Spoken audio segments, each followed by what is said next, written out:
नमस्कार विद्यार्थियों, स्वागत है आपका हमारे YouTube channel online classes bye SLZ।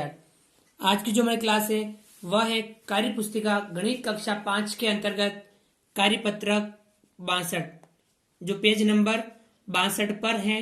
तो आज क्लास में हम कार्यपत्रक 62 को करेंगे, कार्यपत्रक 62 को समझेंगे। चलिए शुरू करते हैं। विद्यार्थी का नाम, यहाँ पर सभी विद्यार्थी अपना अपना नाम लिखेंगे।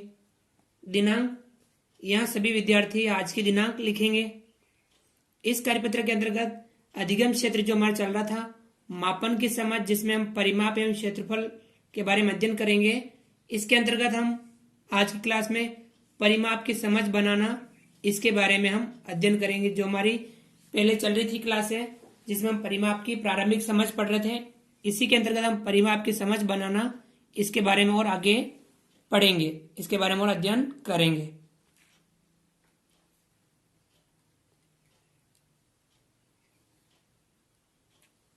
विद्यार्थियों, जैसे कि पहला सवाल दे रखा है, नीचे दी गई माप वाली आयताकार आकृतियों का परिमाप ज्ञात कीजिए। हमें कुछ आयताकार आकृति दे रखी है, उनका हमें परिमाप ज्ञात करना है। विद्यार्थियों, पिछली क्लास में हमने सीखा था आयताकार आकृति में लंबाई 2 बार होती है, चौड़ाई भी 2 बार जोड़ते हैं। इस प्रकार से 2 बार लंबाई और 2 बार चौड़ाई को जोड़ते हैं। पहला सवाल दे रखा है, लंबाई बराबर 40 सेमी एवं चौड़ाई बराबर 30 सेमी। अब हमें इसका परिमाप ज्ञात करना है। लंबाई लिखी 40 सेमी, चौड़ाई लिखी 30 सेमी, फिर वापस लंबाई लिखी 40 सेमी और फिर लिखी चौड़ाई 30 सेमी। 2 बार लंबाई लिखी, 2 बार चौड़ाई लिखी, इन चारों को जोड़ा तो कितना हुआ? 40 और 30 70, 70 और 40 110 और 30 140। तो कितना प्राप्त हुआ? 140 सेमी। इस प्रकार से इस आयताकार आकृति का परिमाप कितना होगा? 140 सेमी।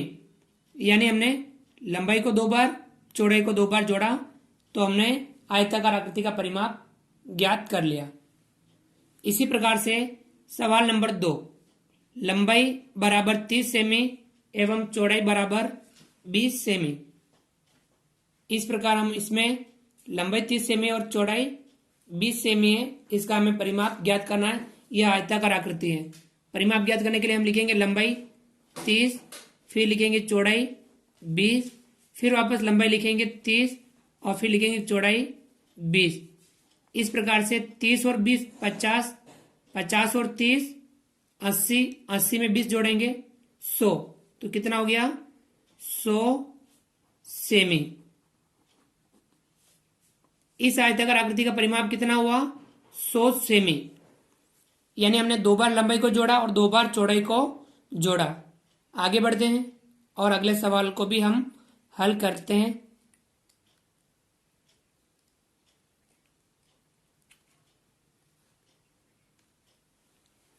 सवाल नंबर 3, लंबाई 60 मीटर, चौड़ाई 45 मीटर। यहाँ लंबाई कितनी है? 60 मीटर है, चौड़ाई है 45 मीटर। तब हम क्या करेंगे? इसका परिमाप ज्ञात करेंगे। हम लिखेंगे लंबाई 60 मीटर, फिर लिखेंगे चौड़ाई 45 मीटर, फिर वापस लंबाई लिखेंगे 60 मीटर और फिर चौड़ाई लिखेंगे 45 मीटर। अब हम इन्हें जोड़ेंगे, 60 में 45 जोड़ेंगे तो कितना हुआ? 60 और 45 105, और ये वापस 60 और 45 105, 105 और 105 कितना हो जाएगा? 210। कितना प्राप्त होगा हमें? 210। किस में दे रखा है? मीटर में, तो यहां लिखेंगे हम मीटर। इस आयताकार आकृति का परिमाप कितना हुआ? 210 मीटर। लंबाई 2 बार जोड़ी, चौड़ाई भी 2 बार जोड़ी, तब हमें इसका परिमाप प्राप्त हो गया 210 मीटर। इसी प्रकार से सवाल नंबर 4, लंबाई दे रखी है 150 मीटर, चौड़ाई दे रखी है 90 मीटर। लंबाई है 150 मीटर, चौड़ाई है 90 मीटर। अब हमें इसका परिमाप ज्ञात करना है। सबसे पहले हम लंबाई लिखेंगे 150, इसके बाद लिखेंगे चौड़ाई 90, वापस लंबाई लिखेंगे 150, वापस चौड़ाई लिखेंगे 90। इन चारों को हम जोड़ेंगे, 150 प्लस 90 प्लस 150 प्लस 90। तब हम जोड़ेंगे 150 में 90 जोड़ते हैं, कितना होता है बताओ?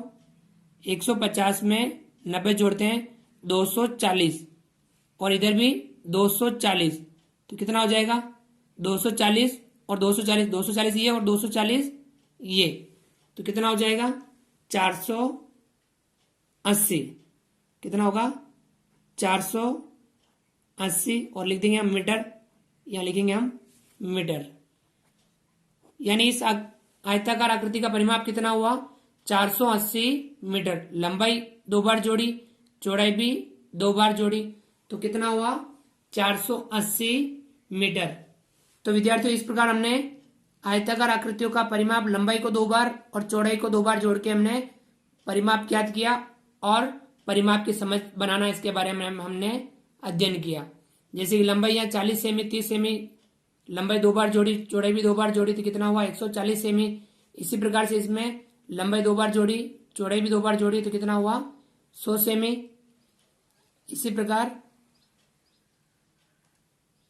इसमें भी हमने लंबाई 2 बार जोड़ी, चौड़ाई 2 बार जोड़ी, 210 मीटर हमें इसका परिमाप प्राप्त हुआ। यहाँ पे भी हमने लंबाई 2 बार और चौड़ाई 2 बार जोड़ी, 480 मीटर हमें परिमाप प्राप्त हुआ।